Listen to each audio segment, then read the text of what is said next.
Hello beautiful people, I welcome you back to my channel. So in this video I'll be talking about how to survive long distance relationship.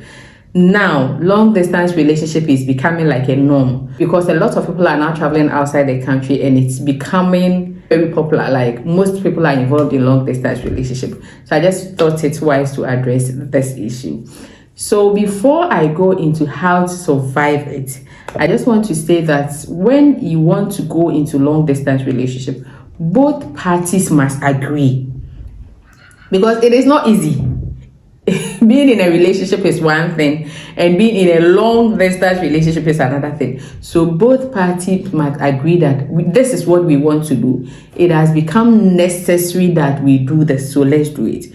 And then the long distance relationship should be something like a temporary thing. It has become necessary that one of you travels and that in a year or two I'll come back. But where one person is deciding, oh, I am migrating from this place to this place, and then you haven't made any plans of being together like permanently in the future, it's really going to be difficult. So please, before you agree to being in a long distance relationship, just make sure that both of you have agreed to do this, and then it is temporary. It is not something that is permanent. Let me also add this. Let me use Ghana as an example. You are staying in Ghana with your boyfriend or your girlfriend, and then your boyfriend decides, I want to travel to Canada or America or UK. So let me marry you before I go. Note, even as he's going, he doesn't have his document, he doesn't have anything, he's going to hustle, he's now going to start life afresh, and he's saying, let me marry you before I go. I always advise that you really have to take time to think this through, because it is not easy out there.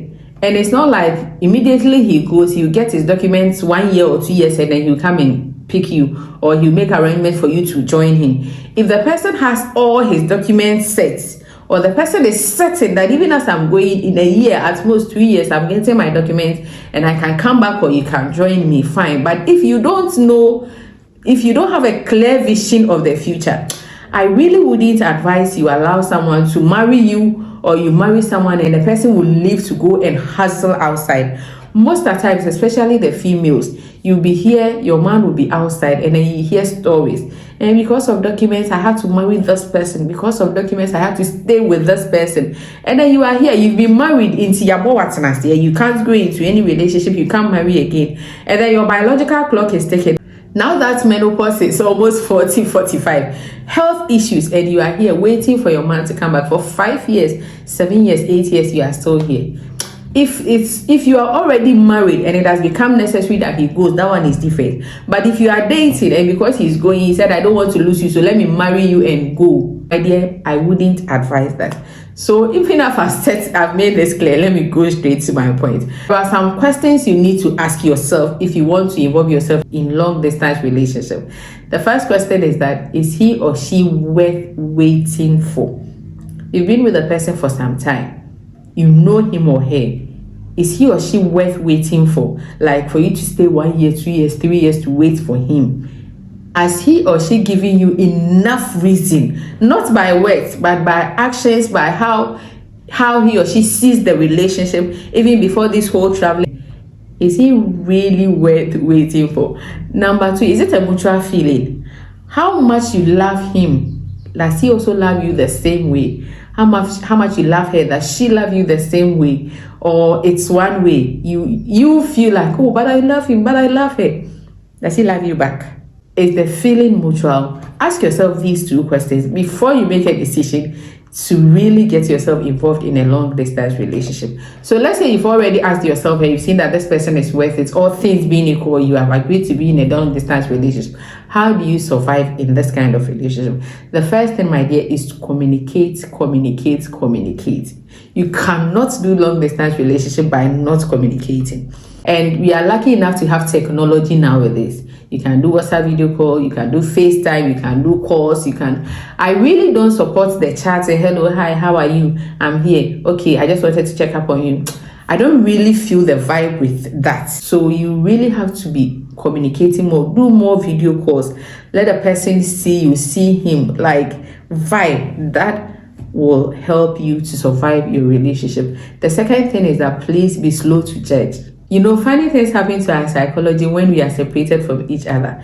And this can manifest in many ways. Example is jealousy. Why didn't you call me? Why didn't I hear from you? Who were you talking to? Like, just because you are separated with a person, a lot of things will be going on through your mind. So I recommend that you have to be slow to judge. The next thing is that you have to constantly remind your partner what you love about the relationship. Remind him frequently, and don't take each other for granted. Oh, he's mine. Oh, she's mine. So as much as he's mine and she's mine, we have agreed to do this, so that is it. No, lady spoke to me and she said, Auntie, I really want to communicate with him, but he's like, I'm busy, I'm doing this. The plans that I have cried, it's not about relationship, like seriously. So you have to frequently be reminding yourself how much you love each other and what you love about the relationship and why you've decided to wait for each other. The next thing is that you have to forge a secure attachment by supporting each other's interest. As much as we are growing apart, each individual has their interest they want to pursue. So let a person know that you are interested in his interest. You are interested in whatever goals and visions and aspirations and things he or she wants to do. So the conversation should not only be about, I love you, you love me. The conversation should be about, okay, so what have you been up to? So what are you doing? What do you think we should do? Okay, so I think when you do this way, when you do it that way, when you do it that way, it will help. Show interest in the person's life in general. What the person wants to do, what the person wants to achieve, the person's goals and visions. Be involved. That is why I'm saying you always have to communicate. The next thing I want to talk about is that, my dear, you can't do long distance relationship by not trusting each other. You need to trust the person. Like, trust should be there.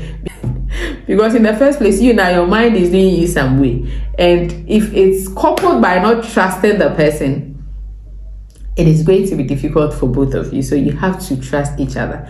And then you have to be committed to each other.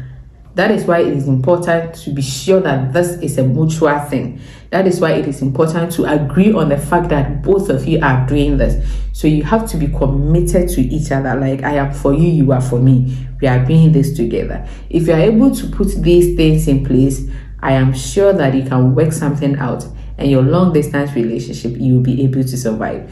Thank you so much for watching this video. My name is Eke Nyame, and this is my YouTube channel. If you enjoyed this video, then I recommend that you watch this video. Just click on the link and watch it. You will enjoy it too. Thank you so much. And please subscribe to my channel if you haven't done that, and click on the notification button. And I'll see you in the next video. Nyame nka.